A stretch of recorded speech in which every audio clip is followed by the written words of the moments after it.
আজকে শ্রীমদ্ ভাগবতের আমরা 25তম অধ্যায় পঞ্চবিংশতি অধ্যায় ভগবত ভক্তি মহিমা শুরু করছি। ইতিমধ্যে আমরা দেখেছি ভগবান কপিল তার মাতা দেবহূতির গর্ভে আবির্ভূত হয়েছেন এবং আবির্ভাব হওয়ার পরে কর্দম মুনি তখন ভগবানকে প্রণাম করে তার স্তুতি জানিয়ে তার থেকে বিদায় নিয়ে ভাগবতী কর্তৃ প্রাপ্ত হয়েছিলেন।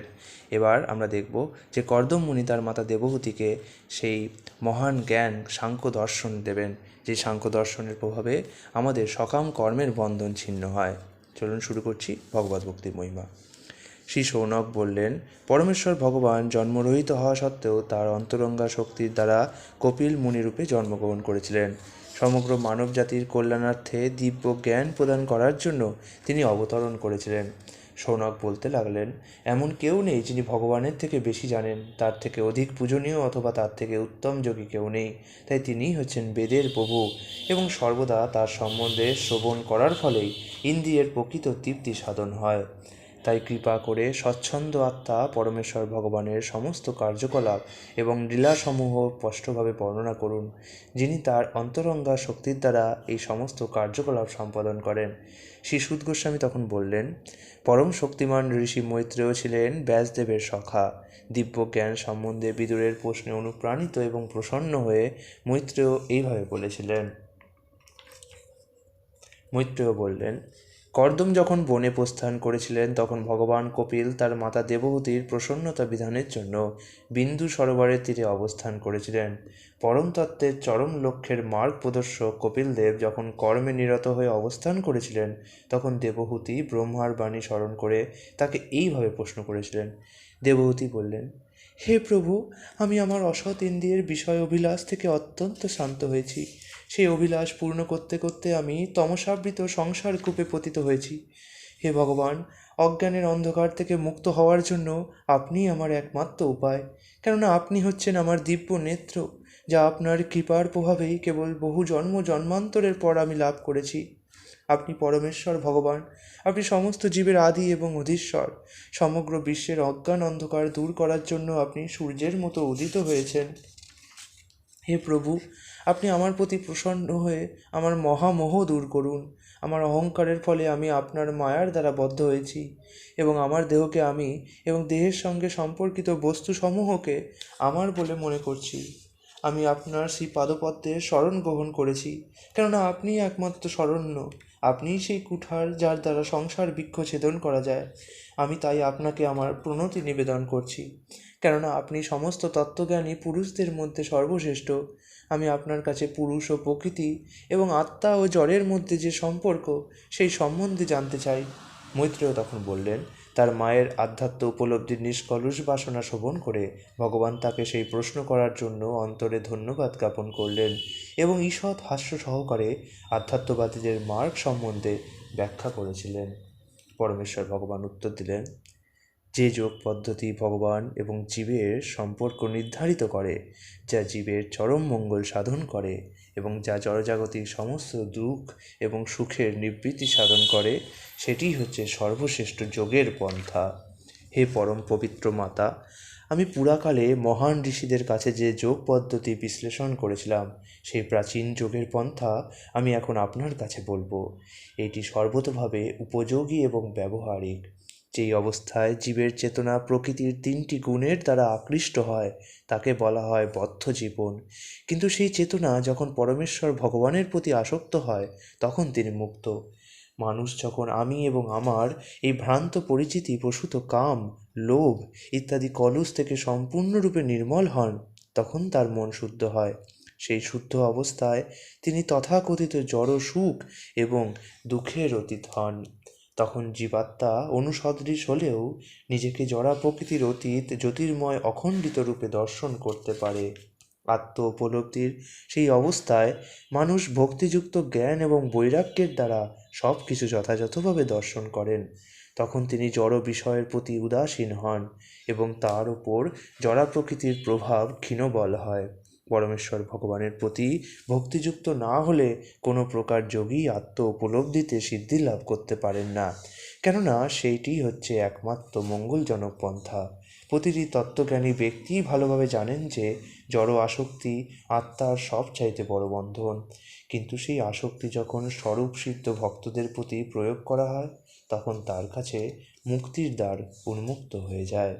সাধুর লক্ষণ হচ্ছে তিনি সহনশীল, দয়ালু এবং সমস্ত জীবের সুহৃদ। তার কোনো শত্রু নেই। তিনি শান্ত, তিনি শাস্ত্রের নির্দেশ অনুসারে আচরণ করেন এবং তিনি সমস্ত সদ্গুণের দ্বারা বিভূষিত। এই প্রকার সাধুরা একনিষ্ঠ ভক্তি সহকারে অবিচলিতভাবে ভগবানের সেবা করেন। ভগবানের জন্য তারা তাদের আত্মীয় স্বজন এবং বন্ধুবান্ধব সকলকে পরিত্যাগ করেন। নিরন্তর আমার কথা শ্রবণ এবং কীর্তন করে সাধুরা কোনো প্রকার জড়জাগতিক তাপ অনুভব করেন না, কেননা তারা সর্বদাই মদগত চিত্ত। হে মাতা, হে সাধ্বী, এই শৌলি সমস্ত আসক্তি থেকে মুক্ত মহান ভক্তদের গুণাবলী। আপনার অবশ্য কর্তব্য এই প্রকার সাধুদের প্রতি আসক্ত হওয়ার চেষ্টা করা, কেননা তার ফলে জড় আসক্তিজনিত সমস্ত দোষ নিবৃত্ত হয়।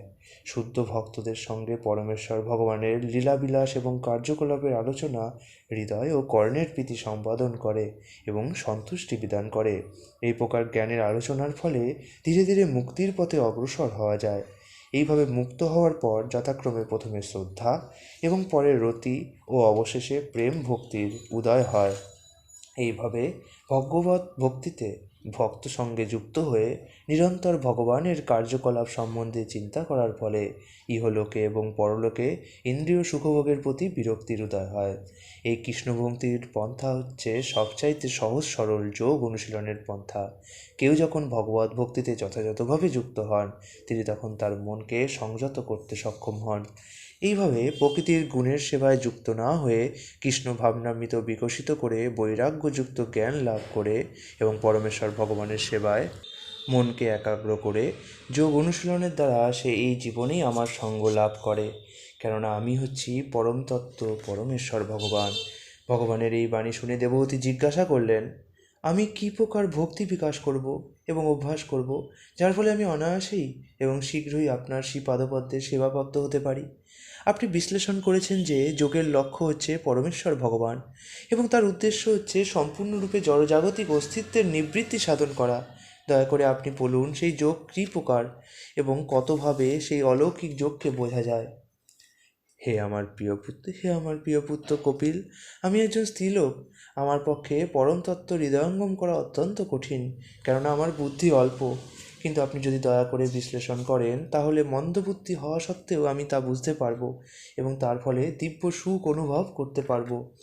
শ্রীমৈত্রেয় বললেন, তার মায়ের কথা শুনে কপিলদেব তার উদ্দেশ্য অবগত হয়েছিলেন এবং তার প্রতি তিনি কৃপাপরবশ হয়েছিলেন, কেননা তার দেহ থেকে তার জন্ম হয়েছিল। তিনি তার কাছে সাংখ্য দর্শন বর্ণনা করেছিলেন। কপিলদেব বললেন, ইন্দ্রিয়সমূহ দেবতাদের প্রতীক এবং তাদের স্বাভাবিক প্রবণতা হচ্ছে বৈদিক নির্দেশ অনুসারে কাজ করা। ইন্দ্রিয়গুলি যেমন দেবতাদের প্রতীক, তেমনি মন পরমেশ্বর ভগবানের প্রতিনিধি। মনের স্বাভাবিক বৃত্তি হচ্ছে সেবা করা। সেই সেবার ভাব যখন কোনো রকম উদ্দেশ্য ব্যতীত ভগবানের সেবায় যুক্ত হয়, তখন তা মুক্তির থেকেও অনেক অধিক শ্রেয়স্কর। ভক্তি জীবের সূক্ষ্ম দেহকে অতিরিক্ত প্রয়াস ব্যতীতই ক্ষয় করে ফেলে, ঠিক যেমন জঠরাগ্নি সমস্ত ভুক্ত দ্রব্যকে জীর্ণ করে দেয়। যে শুদ্ধ ভক্ত সর্বদাই আমার শ্রীপাদপদ্মের সেবায় যুক্ত, তিনি কখনো আমার সঙ্গে এক হয়ে যেতে চান না। এই প্রকার ঐকান্তিক ভক্ত সর্বদাই আমার লীলাবিলাসের এবং কার্যকলাপের কীর্তন করেন। হে মাতো, আমার ভক্তেরা সর্বদাই উদীয়মান প্রভাতী সূর্যের মতো অরুণ লোচনযুক্ত আমার প্রসন্ন মুখমণ্ডল সমন্বিত রূপ অবলোকন করেন। তারা আমার সর্বমঙ্গলময় বিভিন্ন রূপ দর্শন করতে চান এবং অনুকূলভাবে আমার সঙ্গে বাক্যালাপ করতে চান। ভগবানের হাস্যোজ্জ্বল এবং আকর্ষণ রূপ দর্শন করে এবং তার অত্যন্ত মধুর বাণী শ্রবণ করে শুদ্ধ ভক্তেরা তাদের চেতনা হারিয়ে ফেলেন। তাদের ইন্দ্রিয়গুলি অন্য সমস্ত কার্যকলাপ থেকে মুক্ত হয়ে ভগবানের প্রেমময়ী সেবায় মগ্ন হয়। তার ফলে তাদের মুক্তি লাভের স্পৃহা না থাকলেও তারা আপনা থেকেই মুক্ত হয়ে যান। এইভাবে সম্পূর্ণরূপে আমার চিন্তায় মগ্ন থাকার ফলে ভক্তেরা স্বর্গলোকের এমনকি সত্য লোকের সর্বশ্রেষ্ঠ ঐশ্বর্যও কামনা করেন না। তারা যোগের অষ্টসিদ্ধিও কামনা করেন না, এমনকি তারা বৈকুণ্ঠ লোকে পর্যন্ত উন্নীত হতে চান না। কিন্তু সেইগুলি না চাইলেও এই জীবনেই তারা সমস্ত ভাগবতী সম্পদ ভোগ করেন। ভগবান বললেন, হে মাতো, ভক্তেরা যে দিব্য ঐশ্বর্য লাভ করেন তা কখনো নষ্ট হয় না। কোনো রকম অস্ত্র, এমনকি কালচক্রও সেই ঐশ্বর্য বিনষ্ট করতে পারে না। যেহেতু ভক্তেরা আমাকে তাদের সখা, আত্মীয়, পুত্র, গুরু, সুহৃদ এবং ইষ্ট দেবতা বলে গ্রহণ করেন, তাই তাদের ঐশ্বর্য থেকে তারা কখনো বঞ্চিত হন না। যারা ইহলোকে ধন সম্পদ, সন্তান সন্ততি, পশু অথবা গৃহ অথবা দেহের সঙ্গে সম্পর্কিত সমস্ত বস্তু, এমনকি স্বর্গলোকে উন্নীত হওয়ার বাসনা পর্যন্ত পরিত্যাগ করে অনন্য ভক্তি সহকারে সর্বব্যাপ্ত বিশ্বেশ্বর আমাকে ভজনা করে, আমি তাদের সংসার সমুদ্রের পরপারে নিয়ে যাই। আমি ব্যতীত অন্য কারও শরণ গ্রহণ করার ফলে কেউই ভীষণ জন্মমৃত্যুর ভয় থেকে মুক্ত হতে পারে না, কেননা আমি হচ্ছি সর্বশক্তিমান, সমস্ত সৃষ্টির মূল উৎস এবং সমস্ত আত্মার পরমাত্মা পরমেশ্বর ভগবান। আমার ভয়ে বায়ু প্রবাহিত হয়, সূর্য কিরণ বিতরণ করে, মেঘের রাজা ইন্দ্র বাড়ি বর্ষণ করে, অগ্নি দহন করে এবং মৃত্যু বিচরণ করে। যোগীগণ তাদের শাশ্বত লাভের জন্য দিব্য জ্ঞান এবং বৈরাগ্যযুক্ত ভক্তিযোগে আমার শ্রীপাদপদ্মের শরণ গ্রহণ করেন, এবং আমি যেহেতু পরমেশ্বর ভগবান, তাই তারা নির্ভয়ে আমার ধামে প্রবেশ করার যোগ্যতা অর্জন করেন। তাই যাদের মন ভগবানের চরণে নিবেদিত হয়ে স্থির হয়েছে, তারাই সুদূর নিষ্ঠা সহকারে ভগবত ভক্তির অনুশীলন করেন। জীবনের চরম সিদ্ধি লাভের সেটিই একমাত্র উপায়। ইতি শ্রীমদ্ভাগবতের তৃতীয় স্কন্ধের ভগবত ভক্তির মহিমা নামক পঞ্চবিংশতি অধ্যায়ের ভক্তিবেদান্ত অনুবাদ সম্পূর্ণ হলো। আগামীকাল আমরা দেখব ভগবান কপিলদেব জড়া প্রকৃতির মৌলিক তত্ত্ব সম্বন্ধে আমাদের কী জ্ঞান প্রদান করেন। ষড়বিংশতি অধ্যায়। হরে কৃষ্ণ।